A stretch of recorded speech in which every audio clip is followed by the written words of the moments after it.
Welcome back to Traders Corner, Summit TV's real-time, real money trading show. We're just over midway through the year, and as we sometimes do on this program, we'll be taking a retrospective look at our goals for the year and also how the trades enacted so far have stacked up against those goals. As always, we're joined by Garth McKenzie, the founder and editor of Traders Corner. Garth, welcome. Hi, thanks. Garth, it's quite easy to get caught up in the minutiae of daily trading, especially if you're glued to your screen, but you want to take a bit of a step back this evening and relook at some of the goals that you set out for yourself as a trader. Let's start off with those then. Yes, that's right. Well, regular viewers of the show will recall that on the 17th of January this year, I set out the goals for this year for Traders Corner, and they're up on the screen there now. And it was basically 3 simple goals that we were going to look to try and achieve this year. And at the time I said these are the right type of goals to set for yourself as a trader, because a lot of people, or a lot of traders, you'll ask them, well, what's your goal for the year? And they'll say, well, I'd like to make 40% this year, or whatever. And that's all good and well, but you've actually got to have a plan as to how you're going to get there. You know, yeah. the 40% or whatever it is that you're looking for. Making as much money as is humanly possible. Exactly, but that's obviously the end goal, but you need to have some steps in place to get there along the way. And I set out these 3 goals thinking that these are really juicy type of goals, that if you can get these things right, the money will flow as a natural consequence. So these were the goals that I set out to get 60% of my trades as winners, so 6 out of 10 right, to obtain a 1-to-3 risk to reward ratio on the winning trades, and to be patient and look for high probability trades. And what we figured is, since it's halfway through the year now, it's a nice time to stop and take a look. You know, I think traders always should stop occasionally, have a look, check how you're doing against your goals, and mark yourself and see whether you're actually achieving your goals. So that's what we're going to do this evening. Being halfway through the year, it seems like a good time to do it. Okay, well, let's start off with the first one, 60% of trades as winners. I mean, it does seem to have been a better year than it was in 2011, so I would say that I don't know if you've hit that or if you're pretty damn close. Yeah, we've hit it. If you have a look, I've got a histogram of all the trades that we've enacted for the year to date on Traders Corner. The way this histogram works is the red bars to the bottom are the risk that we assumed on all of our trades. So you can see that none of them really went beyond 2% risk. And then the bars to the upside, the blue bars, are the reward or the result that we had managed to achieve on each of our trades. So you can see there's a couple of nice tall skyscraper type returns there, the tallest one being Aspen. That was our big winner for the year. And I also just want to point out that we've done 2 of these option structures, these put spread option structures, during the year, and I've sort of fiddled with them throughout the quarter, as it were, delta hedged them, and by doing that I've highlighted them there. You can see that the risk on each of them was highlighted, but then both of them actually ended up being quite nice, successful trades at the end of the day. So those are the 2 options trades that we did, and then the rest of those trades that are there are pretty much vanilla, you know, either long or short trades that we've done for the portfolio this year. If we have to look at the stats, we've traded 14 times, we've had 10 winners, and we've had 4 losers. So that is well within 60% of, well, more than 60% winners to losers. So I'm very happy with that. Okay, so I would say you've give yourself a little tick there. So we can get a tick, we can get a tick for that one. What about obtaining a 1-to-3 risk-reward ratio? Yeah, okay. Once again, if we go back and have a look at the histogram and check it out there, what you can see is that the average size of our winning trades, or the average return on our winning trades after all costs have been taken into consideration, was 4.58% of capital, and the risk the average risk that we've assumed on all of our trades this year was minus 1.76. So that's not quite a 1-to-3 risk to reward ratio, but it's close. It's about 1 to 2.6. So we're getting there. I think transaction costs and slippage and things also come into the equation, and I suppose do tend to dent the winners slightly. But I'm not making excuses.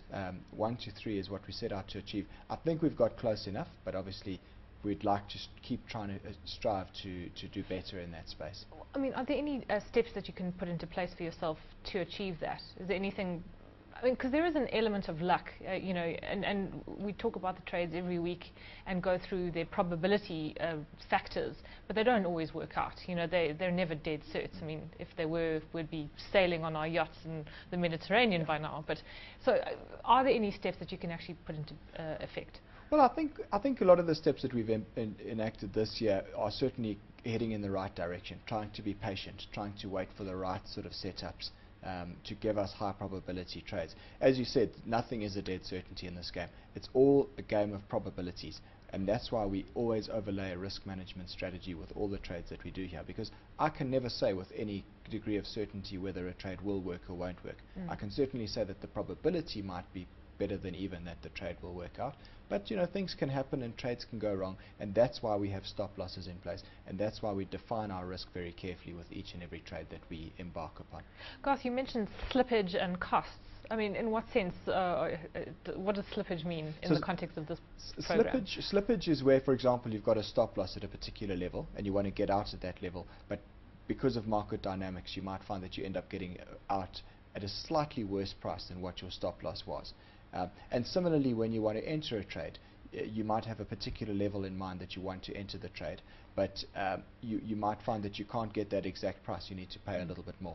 That's called slippage. I imagine that's quite a tough one to be hard on oneself, because presumably, I mean, there is an ideal point at which you want to get into a trade and at which you'd want to enact your stop loss, but it's not always possible. It's not always possible, and you know, that's one of the risks of the market and one of the risks of trading that you just have to accept.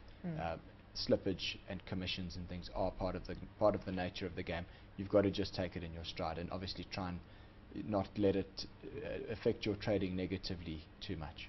And just on the issue of costs, you're always quite aware of the costs. You detail them when you close out a trade, whether you've lost or won on it. Is it something that traders tend to forget about, especially if they're not maybe being particularly patient and they're entering into lots of trades, that the trading costs can actually catch up with them? They certainly can add up. We're trading at 30 basis points on all of our trades here, on our CFD trades. So 0.3%, or in other words, for every 100,000 Rand exposure, we're going to be paying about 300 Rand in costs. Now, the costs out there do vary quite significantly. You can certainly get costs lower than these that we were paying on the show, but there are also people out there that are paying more, like 0.4, 0.5% in some cases, which is actually very high. I would say that the industry standard now is around about 0.3%, 30 basis points, which is what we're paying for our trades on this show. It is a significant part of a trader's costs at the end of the day, the commissions, and you'd be amazed over the course of a year how much money you actually end up paying away to your broker. So it is a good idea to try and negotiate as good a rate as you possibly can to get your transaction costs down. And this actually leads us into the third point, which is patience, because overtrading can also just prove costly in terms of the fees and commissions. Yeah, that's right. So that was our third goal for the year, was to be patient and look out for high probability trades. And as you say, certainly being patient does help you to make sure that you only trade high probability trades. Let's see how we've done in that respect. Have I been patient or haven't I? Well, this is the result of that. We've had 25 weeks of Traders Corner for this year, for 2012. And in those 25 weeks, we've done 14 trades. So it's an average of about one trade every 2 weeks, or not quite. Which isn't a huge amount. It's not a huge amount. That's the thing. It's actually not much trading at all.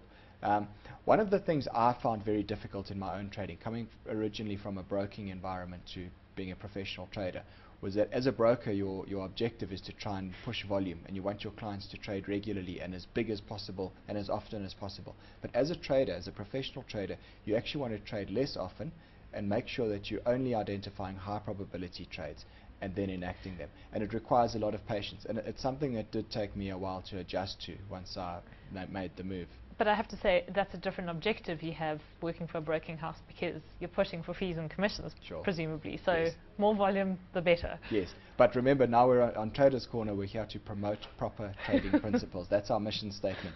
And one of those principles is being patient and waiting for the high probability trades, and only trading when you see a high probability trade. Don't overtrade.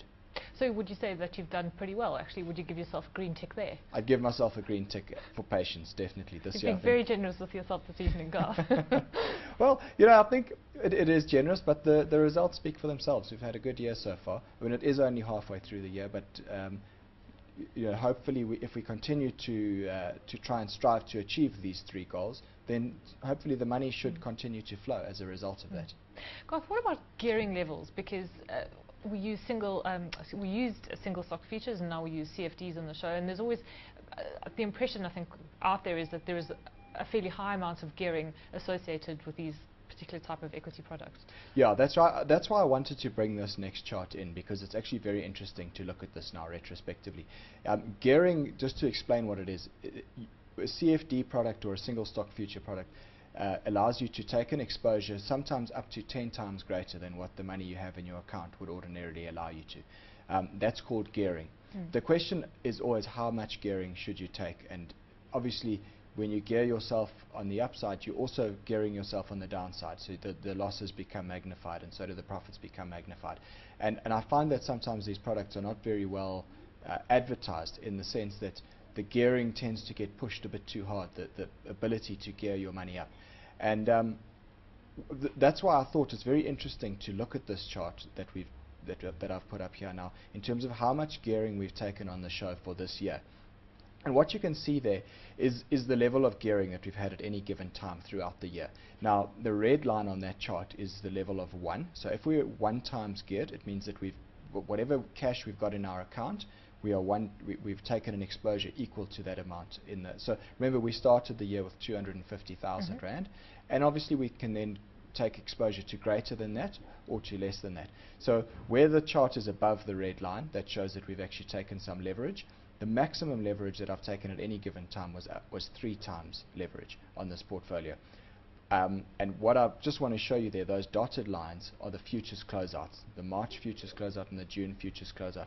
And remember, because we had those put spread option structures on, they effectively gave us downside protection, and that allowed me to get a little bit more leverage going into the futures closeout, because I knew I had that protection down at the lower ends if the market were to fall in a heap. And that allowed me to gear up a bit more, and you can see it quite clearly on the chart there, where I've taken increased gearing leading up to the futures closeout, and then that gearing drops off quite significantly again after the futures closeout. But what I want to also make a point here is, what has our average gearing been for the show for this year? It's only been 1.5 times. So in other words, 1.5 times leverage. We've taken exposure of 150% of our capital at any given time. And I think this is important for traders to note, because a lot of people out there think that to make real money and make good money as a trader, you need to take significant gearing and get it right. And this shows that we haven't taken much gearing this year. That 1.5 times gearing is very low. Conservative. It's very conservative, actually. And yet we've managed to far outstrip the performance of the overall market this year. Well, let's bring up that graph, because I mean, that's a fantastic performance. We did come back a little bit in the last 10 days or so, but still, the comparison is immensely in your favor, Garth. Yeah, it is. I mean, there you can see the yellow line is the Traders Corner portfolio that we've had for this year, and then the blue line is the JSE All Share Index. So remember, we started the year with 250,000 rand.